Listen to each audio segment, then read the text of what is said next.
eu vou te apresentar, se você me permite aqui, alguns trechos da decisão do Flávio Dino, do ministro Flávio Dino, que eu acho que são muito reveladores dessa intenção por trás do judiciarismo de coalizão que o professor Christian Lynch cunhou.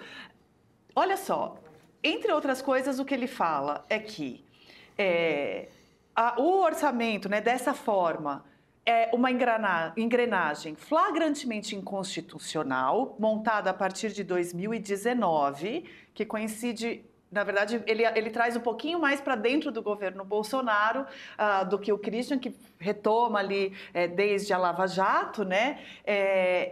E a nossa convidada de amanhã, a professora Beatriz Rey, ainda vai mais longe. Ela fala que é de 2009 para cá. O Dino enquadra aqui a partir de 2019, né?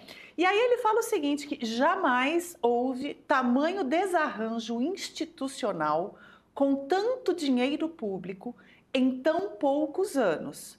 Com efeito, somadas as emendas parlamentares entre 19 e 24, chegamos ao montante pago de 186,3 bilhões de reais. Bem, e ele acrescenta que isso, certamente nenhuma despesa no Brasil teve similar trajetória em desfavor da responsabilidade fiscal. Então ele coloca no mesmo pacote o desarranjo institucional, a responsabilidade fiscal, o grau de... E eu queria que você me ajudasse e nos ajudasse a entender o que você interpreta desse desarranjo institucional e em que medida isso realmente rearranja as coisas, né? O Christian já traçou ali o que ele acha que está se encaminhando para se rearranjar. É um papel do Supremo ter que regular isso? É uma coisa que faz parte do republicanismo, reunir os presidentes de poder e falar, e aí, gente, vamos resolver aqui essa questão? Foram anos de muita instabilidade, agora está na hora de assentar. Como é que você está enxergando, Ricardo? Bem-vindo. Primeiro, boa tarde, um prazer estar com vocês aqui. Espero poder contribuir com essa discussão. Olha, Flávio, eu acho que para começar com a primeira parte da sua pergunta, eu acho que esse mecanismo que a gente está vendo, e agora parcialmente tentando ser regulado aí pelo Dino, pelo STF, ele tem três dimensões. Ele tem uma dimensão que é de republicanismo, de transparência, ou seja, isso em qualquer lugar razoavelmente organizado do ponto de vista político do mundo, você não tem carta branca para nenhuma autoridade pública fazer alocações secretas de recursos. Isso vale para o parlamento, vale para o executivo, vale para qualquer agência.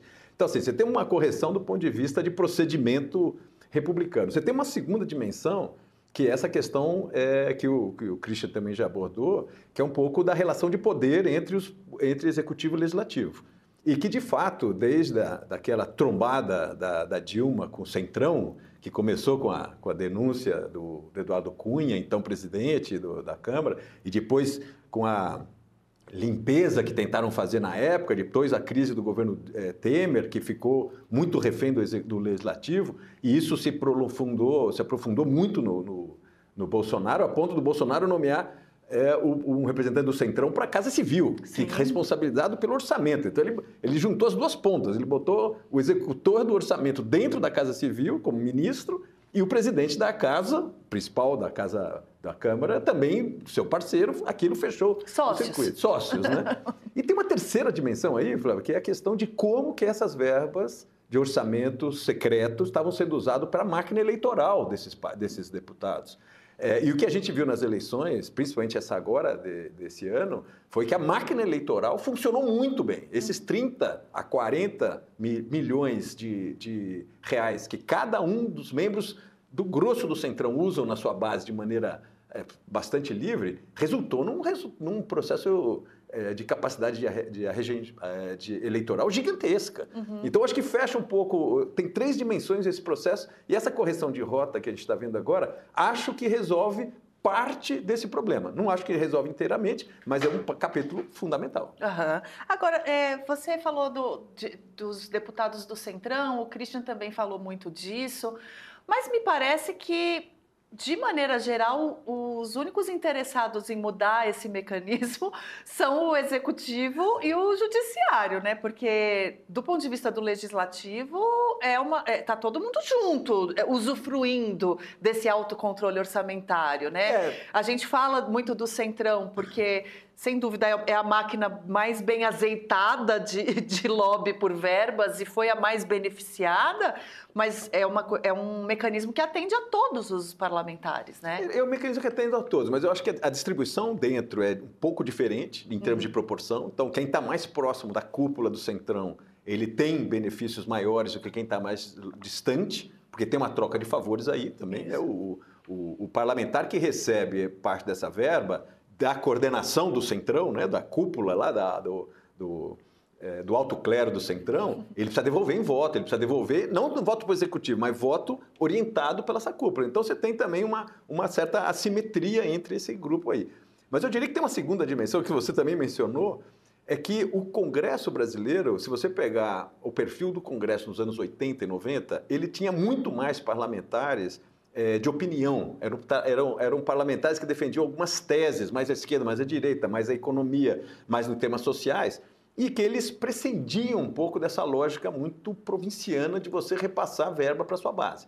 Se você comparar o número de deputados com esse perfil mais de opinião, mais transversais, lá dos 30 anos atrás e hoje, você vê que esse grupo enxugou e cresceu na esquerda, no centro e na direita, o grupo que vive de repasses. E aí, eu tive recentemente uma conversa com um deputado que cravou um número muito interessante.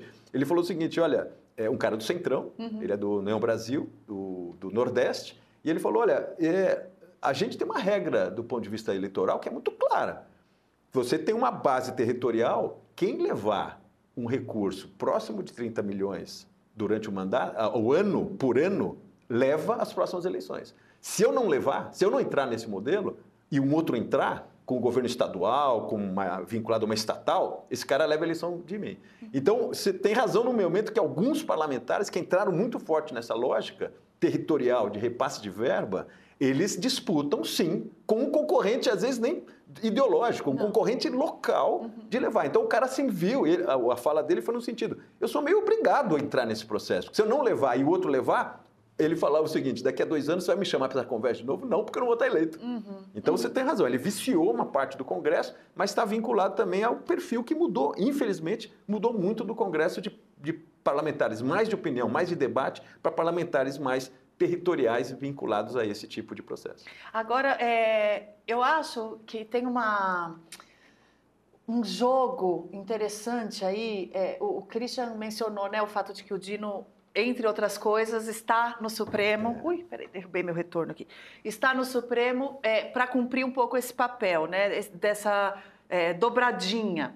Porque o presidente Lula, por ter sido eleito com uma base relativamente fraca, e precisando remontar qualquer conversa com o Congresso, né? Porque eu achei até curioso que o Christian usou o termo de que o Centrão se apropriou. Mas ele se apropriou e também o Bolsonaro cedeu, né? Foram 2 verbos simultâneos, né? Não foi uma coisa, não foi um golpe legislativo, né? Foi uma coisa acordada. Mas, de fato, o Lula tinha dificuldade em restabelecer uma conversa política ali. E se já chegasse com o pé na porta de querer retomar o controle do orçamento, não ia durar. E ele tem um grau já de sagacidade política para saber que é um movimento arriscado demais esse, né?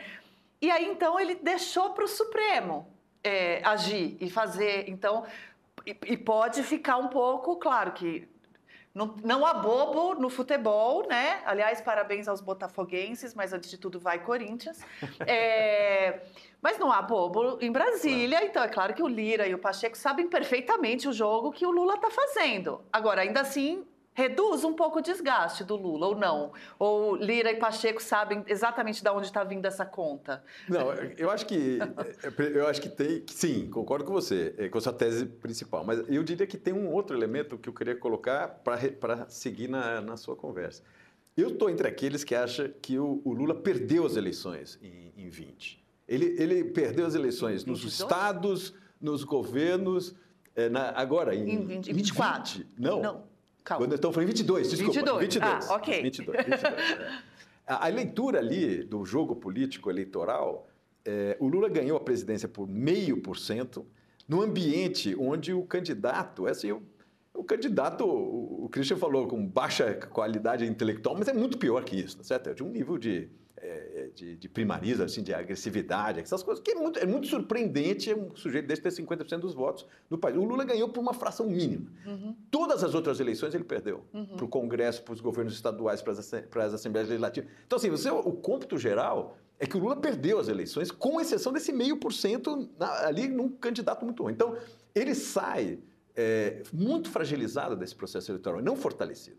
E eu acho que parte do erro da leitura, talvez, de alguns aliados do Lula, de pessoas próximas do Lula, era partir para a ideia de que, olha, ganhamos a eleição, vamos montar um governo aqui que consiga ir para cima.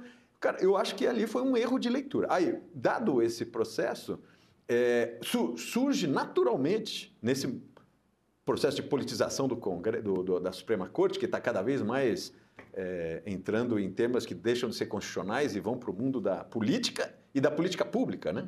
Deixou de ser constitucional, foi para a política pública e depois foi para a política do dia a dia, pura.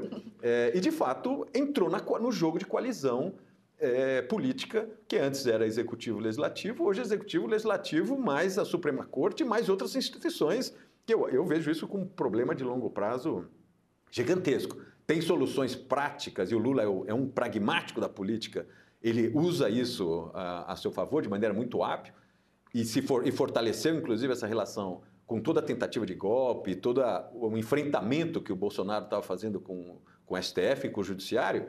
E o Lula, ao ser um aliado natural desse pessoal, gerou pontos de conexão, mesmo para caras que não tinham nada a ver ideologicamente com ele. Ele faz uma aliança com o Alexandre de Moraes, cuja trajetória política é completamente outra, tá certo? Então, ele começa lá no Kassab, começa com outra, ele vai, né, caminhando com Temer, com Alckmin, é outra lógica.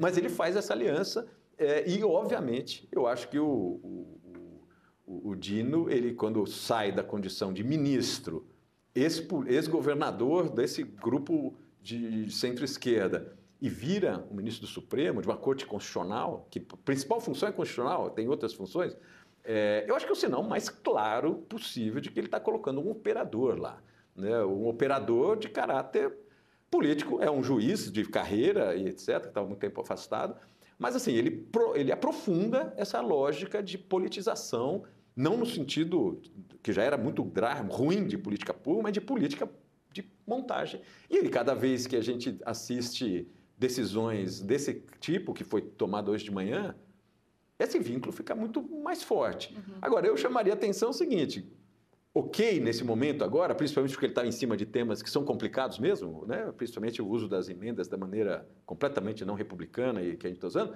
mas é o seguinte, o cenário muda, né? O cenário político muda, e eu acho que muito provavelmente a gente vai ter uma guinada ideológica nas próximas eleições.